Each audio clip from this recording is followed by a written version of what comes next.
Hey guys, so I would like to apologize beforehand. I don't have a mic, I just have the mic that's on the camera. So in the fast sections, I'll probably, like that right there, I won't talk because you're not going to be able to hear me over the bike. But I wanted to tell you why I chose Yamaha over KTM. And don't get me wrong, I'm not a KTM hater. I really like KTMs. And it's not because I'm broke or I'm cheap. I just have really kind of fallen for the Yamahas lately. And one of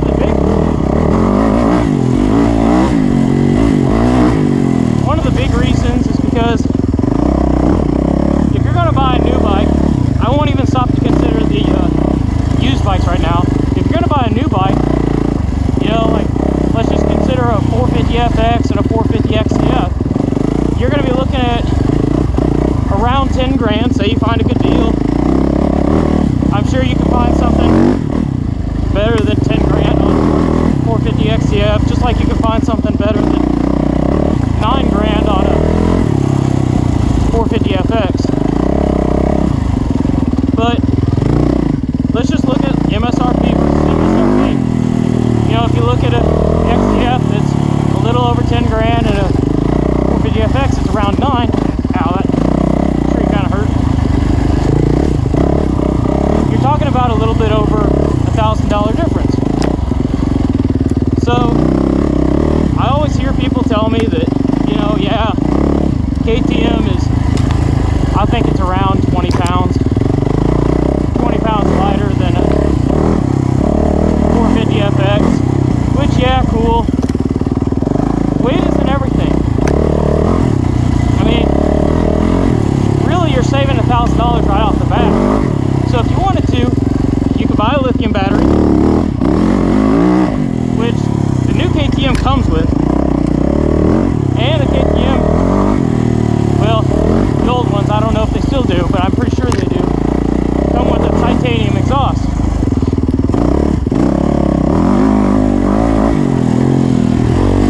So that's weight that KTM took off the scale before you even bought it. So you can't reduce that any further. But the FX has a stainless steel exhaust and a regular battery. So you probably save about 4 to 6 pounds in the battery. You probably save about 4 to 6 pounds in the exhaust with that $1,000 that you saved. So, you know, let's just rough estimate, say 10 pounds. All right, well, about a 10-pound difference then. And I would choose to argue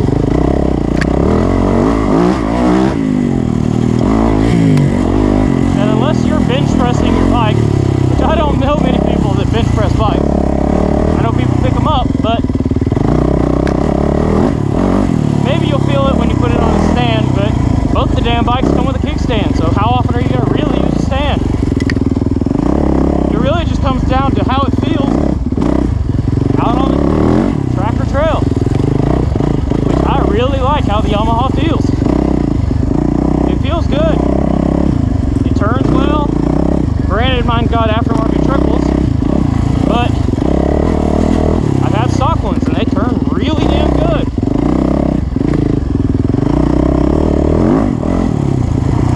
Now,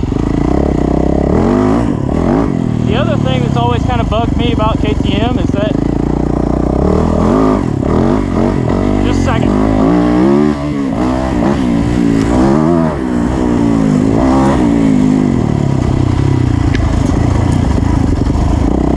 The other thing that's always bugged me about KTM is that you're paying more, and 9 times out of 10 the suspension isn't proper for the rider. And I may have just had bad experience with KTMs, but I usually don't like having to spend more on a bike and then have to turn around and spend more on it. Whereas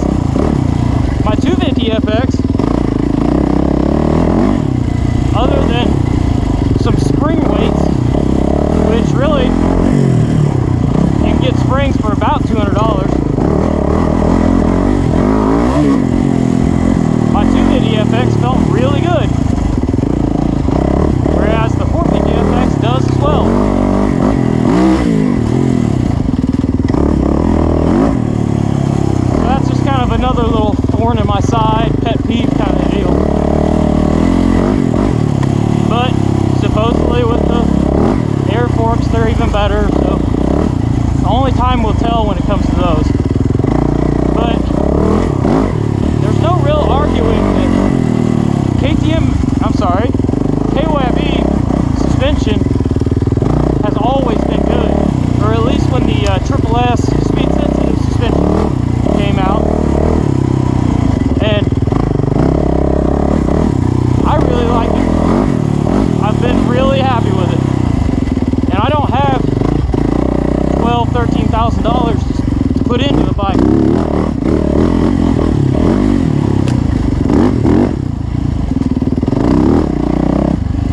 But so even if we overlook that, there are things about KTM that are really good. For example, the exchangeability or part availability per se. Especially when it comes to wood stuff, KTM kind of gets all the cool shit first. That's just how it is, and I guess that's probably just how it's always going to go. Until the Japanese brands really start getting into full swing, which I think Yamaha is in a pretty good, I don't want to call it swing, probably just a position to ascertain part of the market, because they came to the market with good bikes. I mean, the 2014 450F and 250F were really, really good bikes.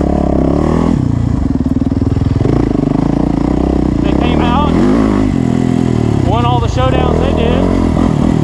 Now,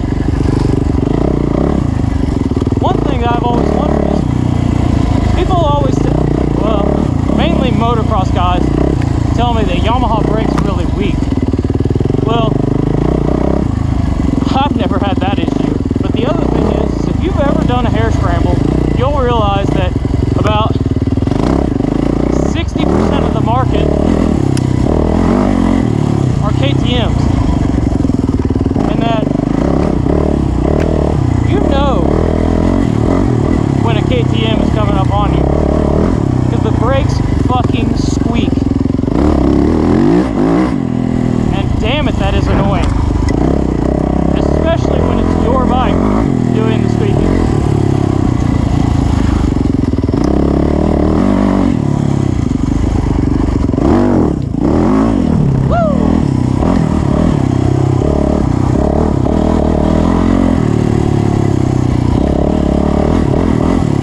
People always tell me, yeah, well, KTM comes with Brembo. Well, cool. That's fantastic. My Brembos on my KTMs are the only brakes I've ever had overheat. Now, that may be me, but I've got a lot of damn bikes. And I've never overheated any of my Japanese bikes. Didn't even overheat my Husqvarnas. So, I don't think it's me. It might be, so I'm not ruling that out. But that's kind of my stance on the Yamaha KTM deal right now. And until KTM comes out with something groundbreaking, I'm going to be on Yamaha. They'll keep getting my money.